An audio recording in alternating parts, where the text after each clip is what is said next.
ስማ መንገዱን እውነት ወደ መልካም ይመራል መልካምነት ደግሞ ወደ ጀነት ይመራል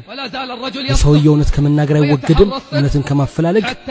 አላህ ዘንድ ስድቅ ተብሎ እስኪመዘገብ ድረስ ወደ አንተ እንጂ ወደ ሌላ ጓዝ አይጠቀምም ካንተ እንጂ ከሌላ ተስፋ የሚያደርግ የሚያፈር ነው ባንተ እንጂ በሌላ ፍቅር ወዳቂ ስላንተ እንጂ ስለሌላ የሚያወራ ውሸታም እወቅ ዋጋው ከታወቀ አቀበቶቹ ይቀላሉ ዋጋው ከታወቀ عقبتوቹ ይቀላሉ ቡኻሪና ሙስሊም ዘገቡ አቡ ሰዒድ አልኹድሪ ረዲየላሁ ዐንሁ ነብዩ ሰለላሁ ዐለይሂ ወሰለም ዲስለሰምቻለሁ አላህ ለጀነት ሰዎች ይላቸዋል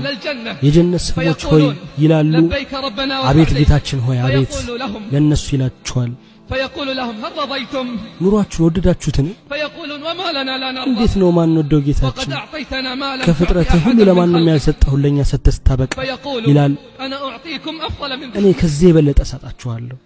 انا اعطيكم افضل من ذلك እኔ ከዚህ የበለጠ ሰጣችኋለሁ قالوا يا ربنا ይላል ጌታችን ሆይ اي شيء افضل من ذلك ከዚህ የበለጠ ነገር ምን አለ قال احل عليكم رضواني ውዴታዬን አሰፍንባችኋለሁ ይላችኋል احل عليكم رضواني በእናንተ ላይ ውዴታዬን አሰፍናለሁ فلا اسخط عليكم بعده ابدا ከዚህ በኋላ በእናንተ ላይ አልቆጣም هنيئا لمن اضحى وانت አንተ ወዳጅውን ክለሰው ምንኛ ተደሰትክ ولو ان لوعات الغرام የፍቅር እሳት እንኳን ያቃጠለው ቢሆን ايها المشتاق አንተ ናፋቂ ሆይ